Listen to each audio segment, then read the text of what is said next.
Imagine a city sung about by poets, fought over by kings, and buried by time. A city whose walls once echoed with the clash of swords, whose treasures inspired legends, and whose very existence was doubted for centuries. This is Troy, the fabled city of Homer's Iliad, a place of beauty, betrayal, and blood. For millennia, scholars called it a myth, but beneath the soil of northwestern Turkey, a man with a dream and a questionable map would uncover something extraordinary, a buried world that changed history forever. This is the story of obsession, deception, and discovery, the hunt for the lost city of Troy, a 3,000-year-old treasure map, and the mystery of the missing millions that still haunt archaeologists today. Troy has always been more than a city. It is an idea, the meeting point between myth and memory, where gods and mortals shared the same stage. According to legend, it was here that Paris, a Trojan prince, stole Helen, the most beautiful woman in the world, from her Greek husband, King Menelaus. The theft sparked the Trojan War, a 10-year-long siege that ended with the Greeks' cunning trick, the wooden horse that brought Troy to its fiery end. For centuries, these tales were told and retold, immortalized in Homer's Iliad and Odyssey. Yet by the 19th century, most historians dismissed them as fiction, beautiful poetry perhaps, but nothing more, until a dreamer named Heinrich Schliemann came along. Born in Germany in 1822, Schliemann was a man possessed, a self-made millionaire, a linguist, and a relentless romantic. He believed the stories of Homer were not myths, but veiled history. As a child, he had vowed to find Troy. As an adult, he had the wealth to make that vow real. But finding a city described in verse, buried for 3,000 years, was no simple task. Where was Troy? Scholars offered guesses, from Greece to Crete to the Turkish coast, but it was a humble British diplomat and amateur archaeologist, Frank Calvert, who first pointed Schliemann toward a hill called Hisarlik near the Dardanelles Strait in modern-day Turkey. Calvert believed this mound concealed layers of ancient cities built one atop another. To him, Hisarlik was the perfect candidate for Homer's Troy.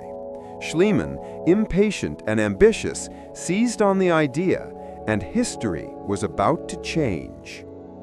In 1870, Schliemann began to dig. What he uncovered stunned the world. Beneath the hill lay city upon city, 9 layers of civilization stacked over millennia. He believed he had struck gold, literally. One day, as the legend goes, Schliemann brushed away the dirt and saw a glint of metal. He called his wife Sophia to his side. Together, they unearthed what he named Priam's treasure, a dazzling hoard of gold diadems, necklaces, goblets, and weapons, gleaming like the sun after 3,000 years underground. Photographs of Sophia wearing the jewels of Helen became world famous. Newspapers called it the greatest discovery of the century. Troy, it seemed, had been found. But behind the glitter of gold lay controversy and deceit. Schliemann had violated Ottoman law by smuggling the treasure out of Turkey. He lied about where and how he found it, claiming to have dug alone when hundreds of laborers had been present. He even cut Frank Calvert out of the discovery, taking full credit for himself. Worse still, archaeologists later realized that Schliemann had likely excavated too deeply. In his eagerness, he destroyed upper layers that contained the real Troy of Homer's time, the one that existed around 1200 BCE. The treasure he found belonged to a city at least 1,000 years older. Still, the world was captivated. For the first time, a mythical place had stepped out of poetry and into the realm of archaeology. Decades later, scientific excavations confirmed what Schliemann could only guess. Beneath Hisarlik lay the ruins of a great city that had indeed fallen in fire around 1200 BCE, matching Homer's tale almost perfectly. Thick stone walls, burnt debris, and evidence of siege weapons painted a picture of violent destruction. This city, now known as Troy 7a, may well have been the inspiration for Homer's epic. And yet, mystery lingers, because the treasure Schliemann found, the so-called Priam's treasure, vanished. After smuggling the gold out of Turkey, Schliemann sent it first to Athens, then to Berlin. There, it remained for decades, displayed in museums as proof of his triumph. But during World War II, as bombs fell over Europe, the treasure disappeared once again. For years, its whereabouts were unknown. Some believed it was destroyed in the bombings, others whispered that the Soviets had seized it. Then, in the early 1990s, half a century later, the mystery resurfaced. Deep within the vaults of the Pushkin Museum in Moscow, curators revealed the long-lost trove, Priam's treasure, intact, shimmering in the dim light, hidden since the fall of Berlin. It was a revelation and a scandal. Russia declared the treasure compensation for wartime losses. Turkey demanded it back as its rightful heritage. Germany insisted it still belonged to the Berlin Museum. The treasure of Troy had become once again a prize of war, just as it had been 3,000 years ago. But here's where the story takes another twist, one that few people know. Before Schliemann ever struck gold, he had been following what he claimed was an ancient map of clues. Not a literal map on parchment, but a series of references from classical texts, coordinates in words. He cross-referenced Homer's descriptions, the windy plains, the nearby sea, the twin rivers, with modern geography. It was, in essence, a 3,000-year-old treasure map hidden in poetry. Later scholars discovered that even earlier explorers, from Renaissance scholars to Ottoman cartographers, had drawn their own speculative maps of Troy. One of these, a 16th century Venetian chart, shows a coastal mound labeled Ilium Vetus, Old Troy. The resemblance to Hisarlik is uncanny. Could Schliemann have seen such a map? We may never know. But the idea that a city lost for 3 millennia could be found through lines of verse, through words, not walls, adds an almost mythical symmetry to the tale. Today, Hisarlik is silent but not forgotten.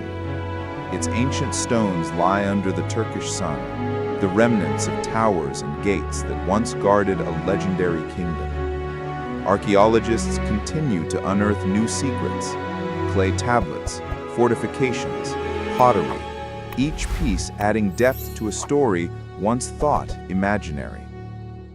Modern technology, from ground-penetrating radar to 3D modeling, has revealed that Troy was not just a city, but a metropolis, with palaces, trade networks, and walls that stood 9 meters high.